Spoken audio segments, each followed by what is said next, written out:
want to start the show like that today, do you? Like this little Nigga's crazy. Oh man, what's going on, guys? Welcome back to Everyday Struggle. I'm in sure correct now. I'm telling you. Nadeska Akademiks and Wayno here, Akademiks, saying some wild shit to start the day. It's not wild. This nigga asked me, did I sniff coke in my life? He said his nerves is bad. What does that have to do with anything? Historically, when niggas is fucked up over time, bro, I don't know. Nah, maybe he they just got has some shaking past leg syndrome. This is hip hop. Niggas just snorting and sniffing all type of shit, man. I gotta Maybe ask. you. You don't know the people you're hanging no. out with, Akademiks. I'm just saying. What does that have to do with you asking me what you asked me? I'm just saying it's hip hop. That's offensive. Hold on. My vices are a little, you know what I mean? A little henny. Yeah. But for other niggas, if they sniff, snort, smoke crack, I gotta ask. Y'all above that? Yeah, motherfucker, I'm above that. Yeah. What the fuck is wrong with you? What's happening? That I sniff coke. This nigga's crazy. Maybe smoke crack, you know what I mean? Fuck with your vision, man. Just relax, bro. What's wrong with this Back nigga, with man? your vision, bro. Let's work, beanie. See, yo, you always know how to ease the tension, man. This motherfucker, man. What's going on, guys? We got a show to do. Good morning. I guess. Good morning. Let's do this. Hey, we're gonna investigate Wayno. We're gonna figure out. Somebody find an old picture of Wayno. Stop it. I'll show you some old pictures of me. They found one with Wayno with a hairline. They gonna find Wayno doing some shit. You know, yo, let's just go ahead, yo, because this nigga's getting me tight. Like, Oh, man. All right, so a couple weeks ago, some audio footage leaked with Wack 100 saying some things about Nipsey Hussle that upset some people. So he recently did an interview with No Jumper, him and Blueface, and he addressed it. He said it was between a blogger who leaked the audio, and he thought it was a personal conversation. Who leaked this audio? Well, first, what it was this dude named, you might know the dude out of San Diego. Get the dude's name. He calls me periodically trying to get interviews. He'll come to me. So he just called me on some regular shit. Hey, Wack, what you doing? Oh, nothing, man. I'm just leaving the movies, you know. Hey, man, you know, you always keep it real with me. I just want to ask you, what was your take on the whole Nipsey situation? He talking to me like me and you on the phone talking, not an interview or nothing. Right? So I told him one-on-one what, you know, how I seen it, what my opinion of it was, right? Now, I didn't have major platforms calling me since his death when they asked me this, and I never spoke on it, right? But I'm talking to this dude one-on-one. All right, so he never expected that conversation to get out, but he did sort of double down on the initial comments he made about Nipsey, you know, just saying that rules are different in gang culture, and goes on to talk about radio stations showing what he calls fake love to Nipsey since he passed away. Radio stations, all these people is all fake.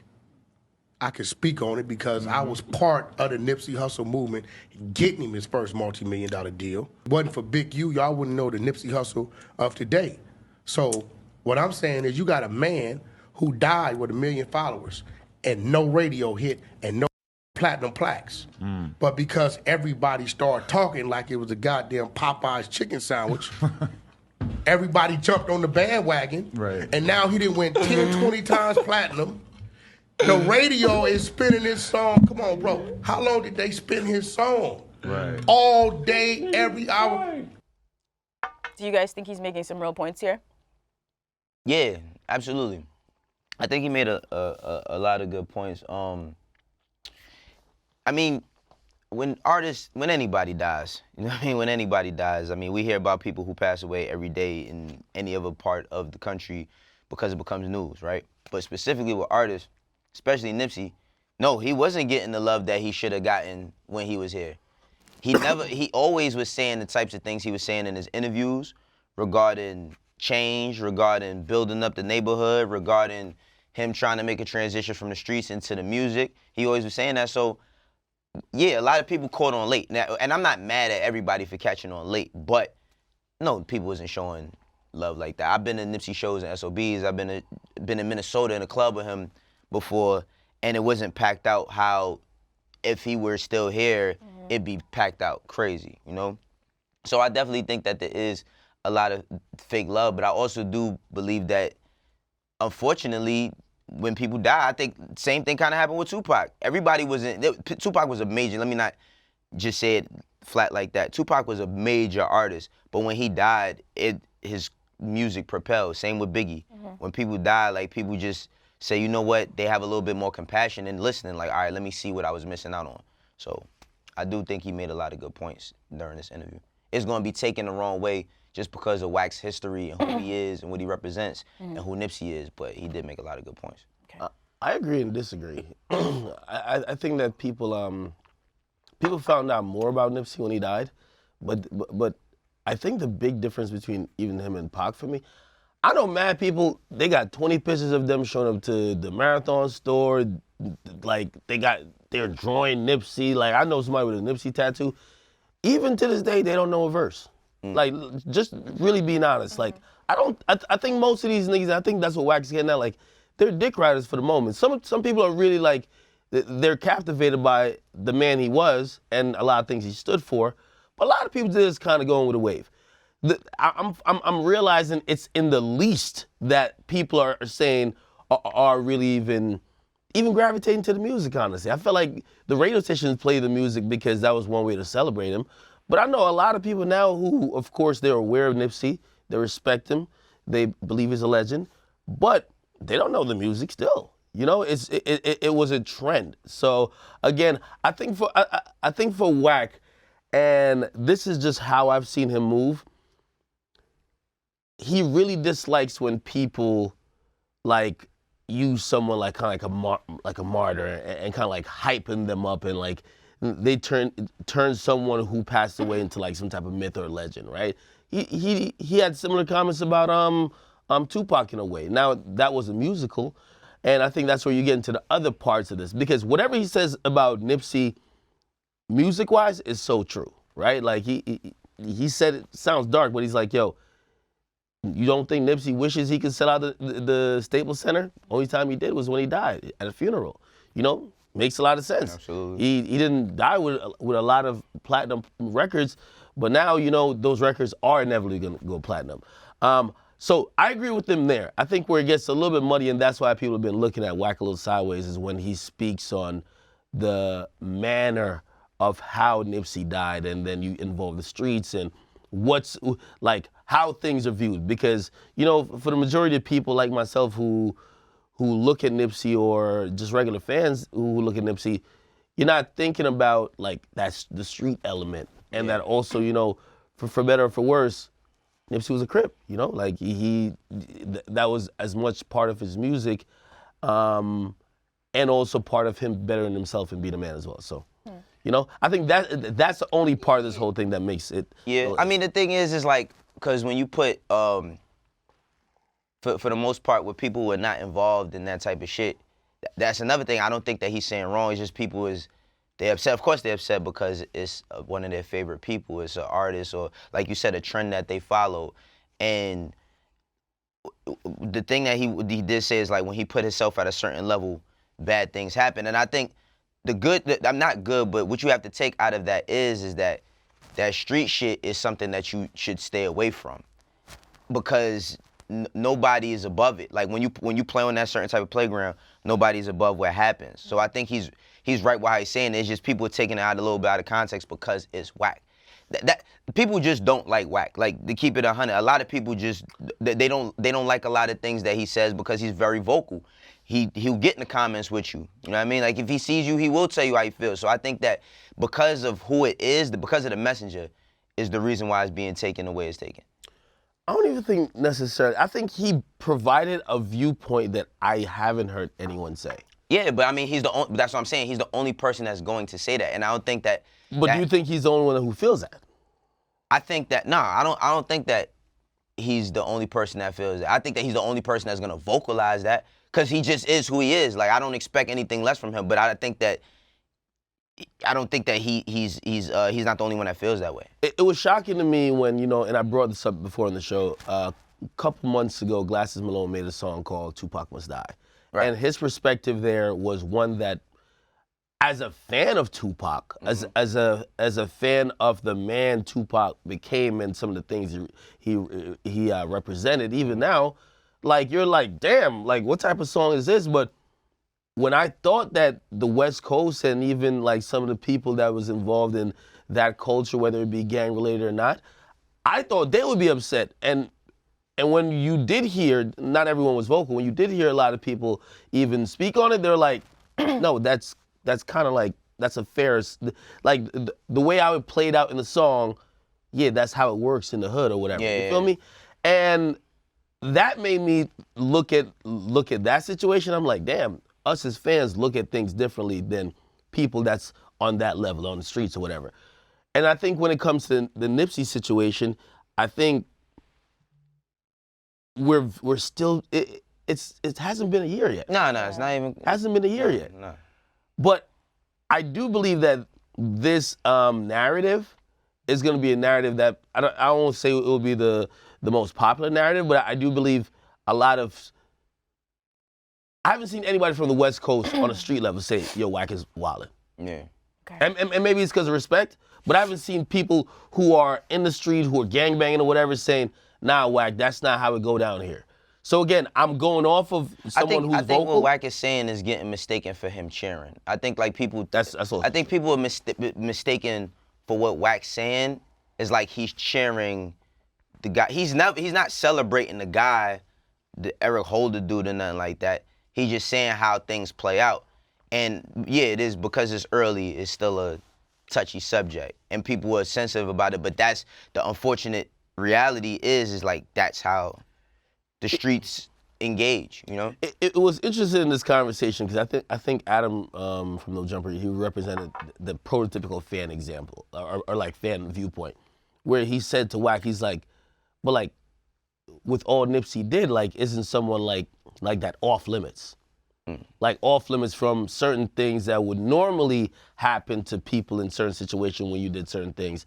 And Wack was like, no. You know, I think that's the touchy part because, you know, like we look at certain people who, to be honest, like, of course he was from a particular neighborhood and he represented certain things, but like he was much bigger than that. Right. So in your mind and in my mind, it's like, yo, nah, certain people got to be exempt. But unfortunately, that wasn't the case. Yeah.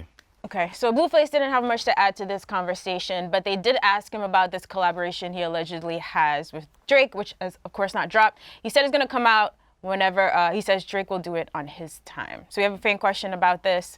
Hey, Everyday Struggle. I've seen many artists, especially newcomers, say that they have a collab with a major artist like Drake and Jay-Z, but then it never comes out. Do you think those artists ruin the release of their collabs by speaking prematurely? Absolutely. Absolutely. I don't know what happened with the Drake shit with Blueface and nothing, but I've seen it happen plenty of times. It's like, there's also an engaging way on how like records get made. If a person tells you that they're gonna do it, then they might tell you that they're gonna do it to watch to see how you're gonna react. And if you too overzealous, you celebrating a little bit too much, they be like, nah, I'm cool. And this is an ego thing. You know what I mean? Like for real, it's a lot of things that play into why artists don't do shit. Like they might just watch you and just be like, man, this dude is a corn. I should, I'm not gonna do it. Or the business might not be right. Like it's so dope for us to think that artists just do songs because they like each other. No, it's tons of business behind tweets, behind Instagram posts, all of that shit. So Drake is an amazing A&R. Like, seriously, when new artists, his homies give him that shit. Well, I mean, come on, and I'm not gonna take no credit from him, but don't act like Drake is sitting there hand picking artists. He got niggas around him that tell him what's moving. Yeah, but like, if you look at where Drake usually starts fucking with an artist compared to like historically, like even where Jay used to, like Jay was at least waiting till these niggas is like on. That's not true. Well, name an artist where. Juvenile was not a big artist when Jay-Z jumped on High. Juvenile first week, wait a second. Is he Block Boy JB status? Wait a second. Is he Block Boy JB No. status? If like almost unheard of. Listen, on the East Coast, for Jay to be the artist that he was at the time, and him jumping on Juvenile's record, which it was a record that was bubbling, but Juvenile sold 5,000 records the first week. And we talk about first week sales and how perception and all of that. 5,000 the first week. Jay jumps on High. It helps blow Juvenile up a bit. Juvenile goes on to sell like 5 or 6 million. Not specifically because of that. He also had a great album. He had a classic album with 400 Degrees. But I'm just saying, like, Jay has also jumped on artist shit very early on. I mean, if you could name other examples, I would love for you to do it. But like, I've seen a pattern. I've seen a pattern of this nigga Drake, like, he does that. So that's why I Yeah, give but the we A&R also thing. had this conversation a few months ago, right? Like, they all have a team around them. That it's not, you're not giving... To keep it real, it doesn't matter if it's a nigga who rolls up Kush or actually Drake who found the artist. Of course, you get the credit for it. But... The point is, you have the biggest rapper in the world who would actually check out somebody else's shit that is nowhere near and probably nowhere deserving at that point. What happened with the Blueface thing, if you ask me, Blueface threw up the screenshot of Drake responding. He said, yo, Drake said, yo, send me a record. Shit's gonna happen. I remember sending it to Drake, like, yo, is this fake? Because Blueface, again, he was, you know, like early on we thought he might be on some gimmick shit, you know, just because of like the music we're hearing. So we're like, we don't know if he was faking it or not, at least I didn't. So I asked him and Drake was like, nah, it's real, like, I fuck with him, right? Between that, and I asked recently, Drake said there's no record. So I'm guessing they didn't do it, but Blueface... But I mean, historically, Drake also sends his features pretty late, right? Especially people like Travis, so but he definitely jumped out the window with that one. I think this is unfair for both of them. I think Blueface learned a lesson, and it's unfair for Drake. There's mad times people connect and people send records and the shit don't happen. Right. Like, if you go jump with it and half your interviews now is about a Drake record, you have fans creating fake stuff. Like, Drake, yeah, he probably was gonna do it in the moment, probably didn't. Also, Blueface was way hotter than too. I do believe Drake is very aware of a nigga's buzz. Yeah. He ain't about to save you, okay? He ain't throwing out life rafts. If you're at your peak, he'll fuck with you. I got another example for Jay Drake, Lupe Fiasco. Jay was on Lupe Fiasco first album before everybody knew who Lupe Fiasco was. I don't know if that's the reason why you know about Lupe. Nah, that's not the reason why I know about Lupe. It wasn't that record. Well, for me, that I'm looking at Drake in terms of, like, he's introducing, like, he introduced me to Dave. I know I'm like, yo, how the fuck you find this guy? I mean, that's you know? looking at it. But I believe, in short, I believe Blueface fronted his move. Drake really had no obligation to do it, but also Drake probably realized, I don't know, maybe like, hey, yo, you mad overzealous by posting a screenshot? But then, bro, if you're not hot 6 months later when the record would have probably been done, I'm good. Not saying Blueface ain't hot, but Tatiana was a different wave. Yeah, Tatiana is really one of the biggest records this year. All right, so the answer to that question is a yes, right? Unanimous yes, it sounds like. All right, so doesn't matter. We do a lot of speculating up here at Everyday Struggle, you know what I mean? Trying to project what artists are gonna do in the coming year. Sometimes you really can't. Tyler, the Creator, is one of those artists for me. Always thought he was very talented, but could have never imagined how far he would go. So in a recent interview with the Wall Street Journal magazine, he admitted that around the time he turned 25, he really made an effort to stop trolling and change his image online so he could get respect like people like Jay, Pharrell, and Kanye. He said, quote, my music got better, so I asked myself, why do Kanye and Pharrell and Jay respect me, but the people that respect them don't fuck with my music? Maybe if I stop being funny on the internet, people will focus on my talent. What do you guys think of Tyler's evolution over the years? Can you see the change, especially considering what he's saying here? He still trolls every once in a while, but much lightly compared to... Yeah, absolutely. I mean, come on, the nigga was eating, he ate a roach in his video. like for real, like, he hung himself in a video. He did a lot of things. Me and Ak was talking about it prior. Like, he did a lot of things for shock value early on. And I remember, like, I would show people his music, and they'd be like, that's the nigga that ate the roach? I ain't listening to that. Like, just off of that. Like, certain type of people wouldn't listen to it because they're like, oh, he did that, I'm not listening to it. So I think that he was getting overlooked because of his antics and not the music. And I was really listening to his albums. I'm like, yo, the kid is really talented. So, yeah, he regressed a bit. But his evolution has been, like, crazy. Like, to see him still, 2 more years, he's gonna have a 10-year career. It's crazy. So and he's not even 30. Yeah, he said, so Goblin, which I think you liked as well, right? He said that came out in 2011. He calls it trash. He said he doesn't regret making it, though, since it's part of the journey. He said, it'll make the overall story sicker when I'm 43 and I own $1 billion company. And I'm like, look what I was doing when I was 19. Who would have thought those skate rats who like the color pink would be doing this? Funny thing, I don't even think he's changed that much. I think he's just limited the things that he puts out. Like, every time I see him, like there's an Instagram clip or something, like, he's being mad goofy still. Like, you know, like, he's that's him, you know? Like, in terms of the music, there was some stuff, like, again, if you listen to Goblin, I was really listening like, yo, this nigga's just saying a lot of stuff for shock value. And there's some skill there, but he's so much trying to gain your attention, not with the skill, but by just either cursing a lot or just like describing some crazy, like, you know, just like out the ordinary shit, that it felt like he was trolling, but like before his Goblin. time. You get me? I like Goblin. I mean, I ain't really like, I was on college radio at the time, and like half the songs were bleeped out. Like, like it was like you just hear the beat. So again, I think he realized how to tone it down and how to package shit. That's really it. Like, the 19-year-old version of him couldn't make Igor, but I don't think it's like an evolution in his talent. I think, Really? I think packaging wise, you listen to Flower Boy, like these.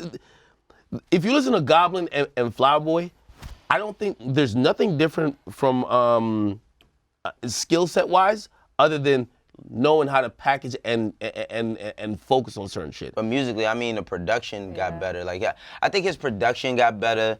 How because he always played around with singing, you know what I mean, like on Wolf and shit like that. But it seemed like he just got a little bit more open to it by the time he got to Igor.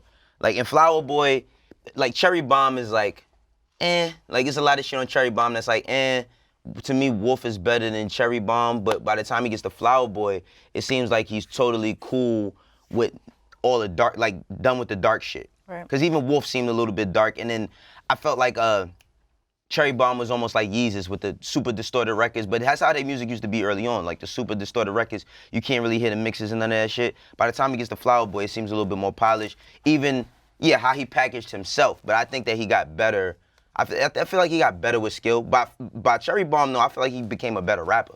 For sure. By Cherry Bomb. I was impressed by his first joint. I just thought that, like, it's one of those things. Which one?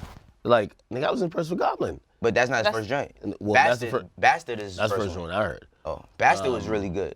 Like, so I was impressed back then, just skill wise. I was just like, yo, if he didn't do all this shit to kind of be noticed or like be like left field, like he could be the guy who makes Flower Bomb. Flower Boy. I mean, music aside, when we talk about artists that we think are gonna do really well in the future, like Drake financially, whatever, Tyler's one of them. Like him mentioning owning $1 billion company, I could see that. He's done very well for himself outside of, just putting out music. Yeah, I mean, like, when you see how much, like, he's a big part of Supreme blowing up the way it did, for real. And they didn't, like he said on the song, should have bought some stock in it, like, because they really, that shit was just, them box logos, that shit was just sitting on the shelves. People wasn't buying it to that degree, and then when they started wearing it, blew up, and then he blew up his own company with the Golf Wang shit, and they had the Our Future store on Fairfax and shit, like, they was selling, he said he made millions of dollars off of socks. Like, that's crazy. TV shows, he's on a festival, doing big things. Yeah, people forget about that festival. They got a festival, like, and it's coming up soon. And I think that because of, I get it, like, because of the type of artist he was, he's not looked at, like, when you think of Tyler, the Creator, you don't think of business. You think of, oh, here's this crazy kid that makes cool music, but then when you look at all the business, he's more successful than the average rapper. Then one day you wake up and he's a billionaire. Yeah, that's gonna be crazy. All right, I want to get into our fast break segment. Today we want to highlight King Von. So he's 25 years old from Chicago. He released his first solo track, Problems, July 2018. And a few months later, he dropped his breakout single that was called War With Us. So that has over 4 million views on YouTube. But in December, he got his biggest single to date, Crazy Story, with over 43 million views on YouTube. The remix to that features Lil Durk, came out a few months ago. It's called Crazy Story 2.0. And in September, he released his debut mixtape, Grandson, Volume 1. What do you guys like about King Von?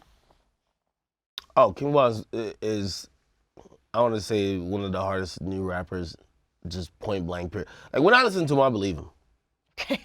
I think that's just, I'm going to just leave it there.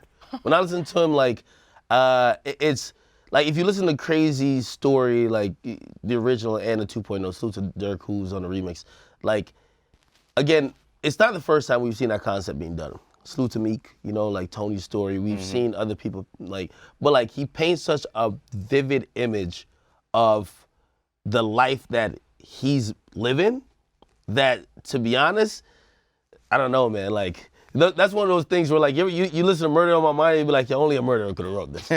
It's like you listen to this shit and be like, yo, I don't think this guy's like, be like, yo, I'm just an artist kind of watching my environment. Right. But I do believe, it's something about that raw, untamed Chicago artist who who's street. And they just rapping about like the stuff they've been through. And you know, like I think Lil Durk got polished over time. You know, where like he could kind of flow in and out of that.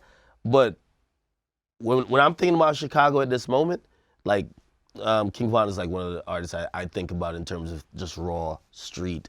Like when I hear what he says, I believe every fucking word. Yeah, Chicago, like, you know what's crazy? I look at, we coming on, the last, we got one more month left in this decade, right? Yeah. And when I think about Chicago, Chicago has been one of the biggest influence on youth hip hop this past decade.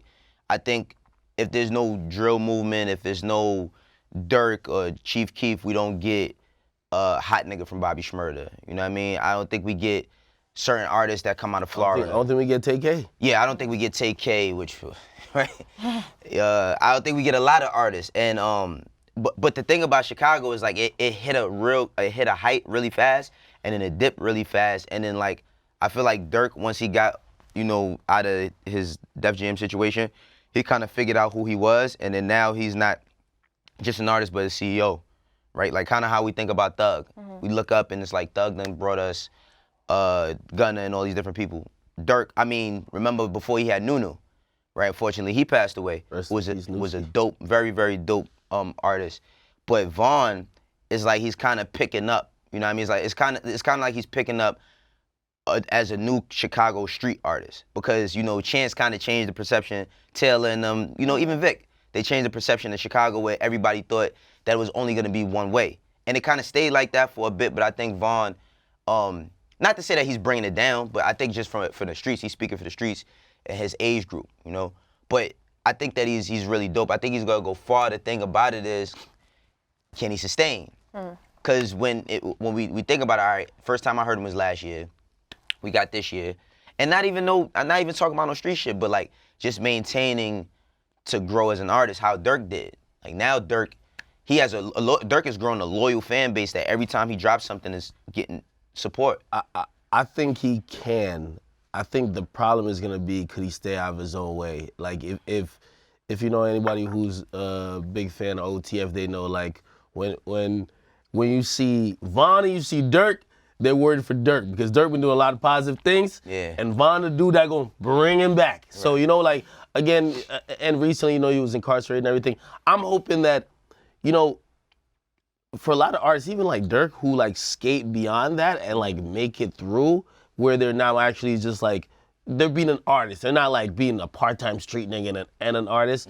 Like, you gotta get through that bullshit first. I'm hoping that Von gets through it, because I do believe his talent, like, yo, he got talent for storytelling. Yeah. You get me? And when you come from a place and have seen and been through things like he has, like the ability to tell stories in a way like that, which, you know, like if you listen to Chief Keef, if you listen to early Durk, they're not really telling stories. They're just like, they're just giving emotions.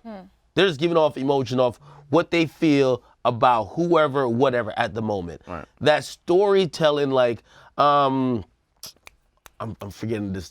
Oh my God, I can't believe I'm forgetting this name. There's this other rapper in drill that does it too, and of course we all know. Even though he claims he doesn't do drill, which I guess he doesn't, but G Herbo does good storytelling as well. Right. You know. Absolutely. But like, I think that's always an element missed in like some of the street music. Like, yeah, we could just kind of have like a little theme song about like, yo, fuck these niggas or whatever, but to tell a story, I think that's a unique talent, and I think Von got it. So rappers got to rap. I just was saying yesterday, you know what rappers got more than raps? Clothes. For real, these niggas got so much clothes and not enough raps. Oh, King Louis, that's what it is. Oh yeah, King Louis go hard. King Louis go hard. But yeah, rappers got too much clothes, not enough raps. Can't disagree with you, Wayno. All right, King Von, Grandson Volume 1. That's the project if you want to go check that out. And today's Big Facts or BS, courtesy of Akon, which is interesting because it sounds like he's also talking about himself. Check it out. Right. I don't trust rich people. That's how they got rich. Yeah. Wow. You know what I'm saying? By being untrustworthy. Yeah, but I do respect them and I do listen, because now they're going to give you information that you can utilize in your own life. But the word trust don't exist in business, I realize. Yeah. We know Akon's rich, but why did Nori act like Akon just said some mind-blowing shit? I don't trust rich people. Wow. Wow. Yo, Nori got to stop with It's these a moment like of overreactions. self-reflection. Listen, man. What if Nori doesn't do it, then what is it? Like, that's what makes the show. But what is it? Big facts or BS, right? Basically, the word trust doesn't exist in business. Trust is very fickle in business. Trust and business don't go together. You know, like you could do business with people you trust, but the idea of business doesn't necessarily rely on trust. It relies on paperwork and contracts. So again, I don't think they coincide. So I can understand why he says that. I'll go with big facts, but I do think in certain situations you do business on good faith. Like you got to do business on good faith, which is trust. And again, you learn a lot about people. Like some of the most. What about what Game was talking about in business? Him learning hard lessons. I can't remember exactly the part of the interview he was talking about, but also trust and like feelings are not always the same thing, right? People take things personally sometimes, so there's a little bit of a line there. Definitely have to alleviate the personal feelings in business. I mean, in business, execution and action is the only thing that moves it along. Business, and that has really nothing to do with trust. I mean, after a second thought, let me take myself out of it. Sometimes, let me see. So sometimes I might do some shit that might not be the best for business because I'm over here trusting motherfuckers. He might be right. I'm thinking about all the top niggas in hip hop. Yeah, trust, like usually some point for them to get to where they at, there's some questionable moves, man. Oh, it's a lot of questionable moves. Some questionable moves. So, again, he's talking billionaire talks. He ain't really talking that like $100,000. No, he's talking big. So, to the point to get there, yeah, you know what? Big fucking facts. Big facts. Big facts. All right, thank Don't you. trust these rich niggas. Akademiks specifically. Oh, that's not even rich. Not even rich. Wayno wealthy. This is wealthy talk.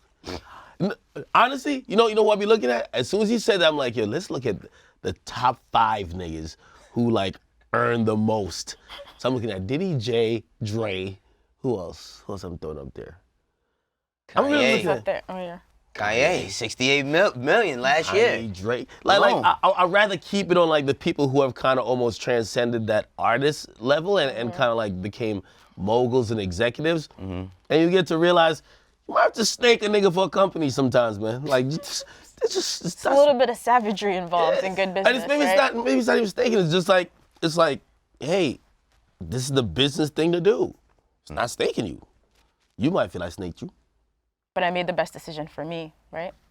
That's It is what it is, man. All right, we have one fan question today. Hey, Ak, Wayno, Nadeska. Sorry, I read that backwards. Do you think that mainstream artists complaining about their deals and not being able to put out music is just clickbaits, or do you think they're really going through label issues? I know Wayno has an answer. Oh, do I have a motherfucking answer today? So, nah, I don't think a lot of it is clickbait. Some artists, I'll say this.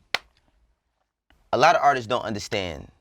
We talking about business, right? A lot of artists don't understand business. They don't understand the shit that they're in. So when they look at a label, they might say, well, why hasn't my song come out? This is down the third.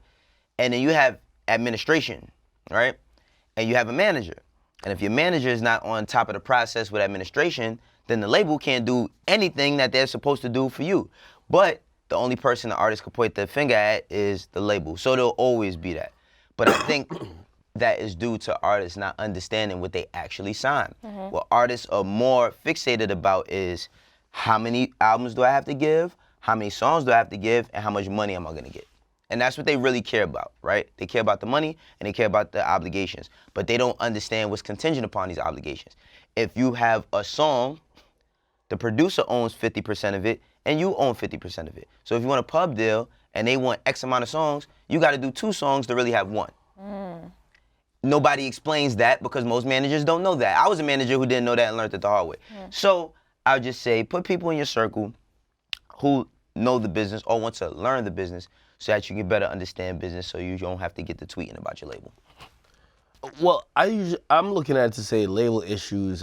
That's like 2 ways, right? So like, is Uzi having label issues or is that nigga? Uzi's having self issues. No, but that's what I'm saying. Like, perception-wise, he's having label issues, right? Like, yo, they don't want to put out his music, this and third. you could look at it that way like, hey, Uzi just feels like his contract should be renegotiated, or he just fucking want more money.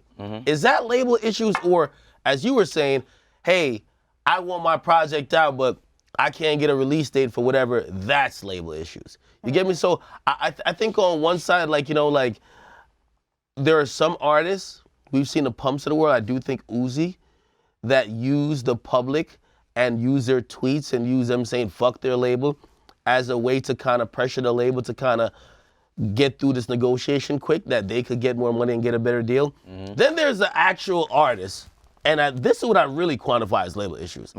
Like, they can't get release dates. They can't get, like, basically they're not priority. Songs, they're having problem clearing songs. They can't get no features. Like, they're not being treated maybe once how they were by the label. They're not priority no more. You got signed, you were hot. Right. Second album in, they already see the vibes. Now they're not trying to rush to put out your project because they're seeing they're not gonna get a return on their investment. At that point, you gotta work through very muddy waters. And again, for a label, it's a business. So your issue might just not be able to put out music, and their issue is like they're not trying to fucking keep giving you new budgets and keep like dumping money into a project or you when they think it's not gonna give a return. I definitely agree there. I just think that, you know, artists just gotta understand exactly what it is that's obligated to them. Like a lot of artists, when they sign a deal, they think the deal is just for them. Right. You know what I mean? It's like, okay, I got this body of work, this is what I want it to be, here it is, put it out. And you have people who might listen and say, well, this is not it. Like, this is not reaching the level where we think you should be going or where you were at before. And they take that as, oh, they don't respect me.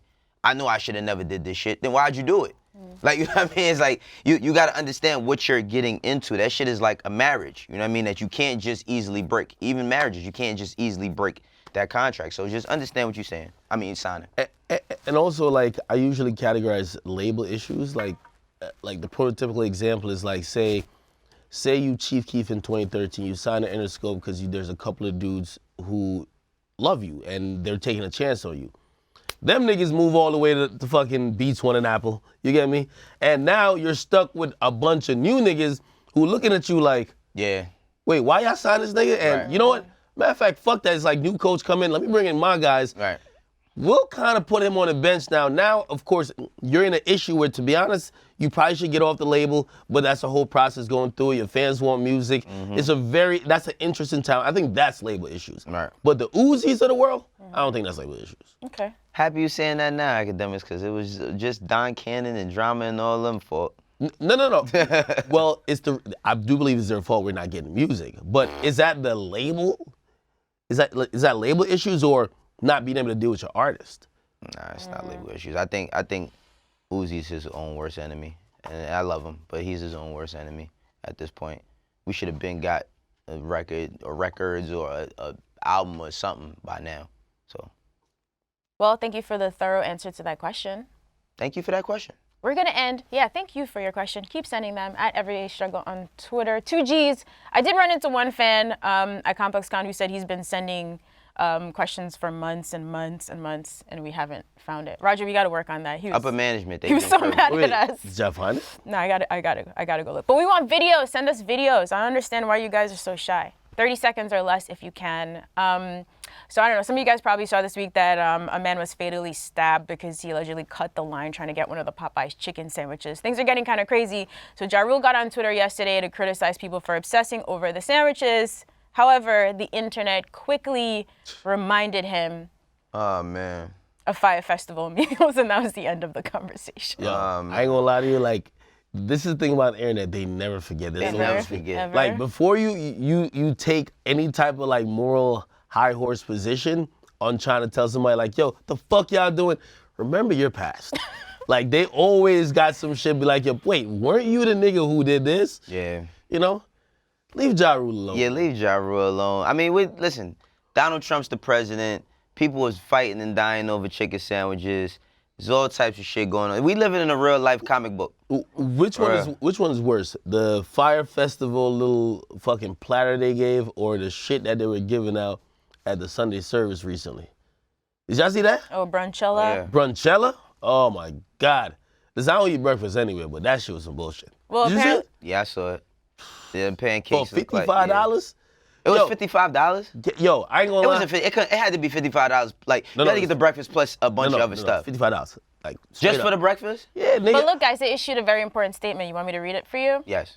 The catering company acknowledges it did not provide adequate food for one attendee, and a social media post went viral.